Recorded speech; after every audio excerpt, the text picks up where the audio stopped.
الحمد للہ رب العالمین والصلاة والسلام علی رسولہ الکریم اما بعد۔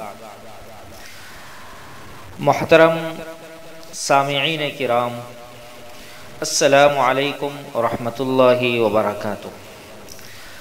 فقہ الصیام یعنی احکام رمضان المبارک کے اس سلسلے کا یہ 5واں درس ہے، جس کا موضوع ہے سحر و افطار کے مسائل۔ سب سے پہلے سحری کا حکم بیان کیا جاتا ہے۔ سحری کھانا مستحب عمل ہے اور حدیث شریف میں اس کے کھانے کی ترغیب مذکور ہے اور اس میں برکت بھی ہے۔ حدیث مبارک میں ہے، رسول اللہ صلی اللہ علیہ وسلم نے فرمایا، سحری کھایا کرو اس لیے کہ سحری میں برکت ہے۔ اسی طرح ایک اور حدیث میں ہے، سحری تناول کرنا ہمارے اور اہل کتاب کے روزے کے درمیان فرق ہے۔ ایک دوسری حدیث میں ہے کہ اللہ تعالی سحری کرنے والوں پر رحمت بھیجتے ہیں اور فرشتے ان کے لیے رحمت کی دعا کرتے ہیں۔ البتہ سحری کرنا فرض یا واجب نہیں ہے، لہذا سحری کے بغیر روزہ رکھنا بھی جائز ہے، لیکن بغیر عذر سحری ترک کرنا یہ مناسب نہیں ہے۔ سحری کے بغیر روزہ، اگر کوئی شخص سحر کے وقت بیدار نہیں ہوا، سوتا ہی رہ گیا، تو ایسا شخص بغیر سحری کھائے روزہ رکھ سکتا ہے، کیونکہ سحر کا کھانا مستحب ہے، واجب نہیں، اس لیے روزہ رکھنا لازم ہے۔ افطار نہ کرے یعنی کھانا پینا نہ کرے، ورنہ سخت گنہگار ہوگا۔ صبح صادق کے کچھ دیر بعد سحری، اگر کسی شخص نے صبح صادق کے یعنی فجر کا وقت شروع ہونے کے 1-2 منٹ بعد سحری کھایا، اس گمان سے کہ ابھی صبح صادق نہیں ہوئی ہے، تو ایسے شخص کو چاہیے کہ اس روزے کو پورا کر لے اور پھر رمضان کے بعد اس روزے کی قضا کر لے۔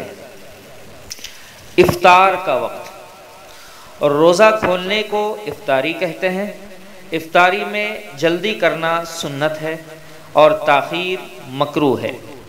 وقت ہوتے ہی روزہ افطار کر لینا چاہیے۔ نبی اکرم صلی اللہ علیہ وسلم نے ارشاد فرمایا، اللہ رب العزت کے یہاں ہر افطار کے وقت لوگوں کی ایک تعداد جہنم سے آزاد کی جاتی ہے، اور ایسا رمضان المبارک کی ہر رات کو ہوتا ہے۔ اللہ ہمیں بھی افطاری کے وقت جہنم سے چھٹکارا نصیب فرمائے۔ غروب سے پہلے روزہ افطار کر لینا، اگر مؤذن نے آفتاب کے غروب ہونے سے پہلے مغرب کی اذان دے دی اور لوگوں نے مؤذن کی اذان سن کر وقت کے ہو جانے کا یقین کرتے ہوئے افطار کر لیا، تو روزہ فاسد ہو جائے گا، قضا بھی واجب ہوگی لیکن کفارہ نہیں آئے گا۔ اگر اذان سننے کے بعد افطار کا وقت ہونے کا یقین نہیں ہوا تھا، بلکہ شبہ تھا کہ وقت ہوا یا نہیں، تو اس صورت میں قضا اور کفارہ دونوں لازم ہوں گے۔ افطار کا مدار جنتری یا کارڈ پر نہیں بلکہ غروب پر ہے۔ جنتری غروب کے تابع ہوتی ہے، اس میں غلطی کا امکان بھی ہے، البتہ جو جنتری اور جو کارڈ طلوع و غروب کا وقت بتانے میں تجربے سے صحیح ثابت ہو چکی ہو، تو صحیح گھڑی سے اس کے وقت افطار کے مطابق افطار کرنا جائز ہوگا۔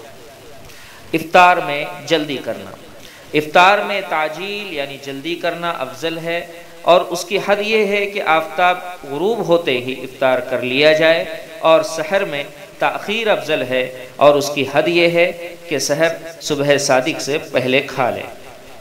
اذان سن کر افطاری، افطاری کرنے کے لیے اذان سننا ضروری نہیں ہے۔ سورج ڈوب جانے کا یقین ہو جائے تو افطاری کر سکتے ہیں، لہٰذا ٹائم کیلنڈر کے حساب سے بھی روزہ افطار کر سکتے ہیں۔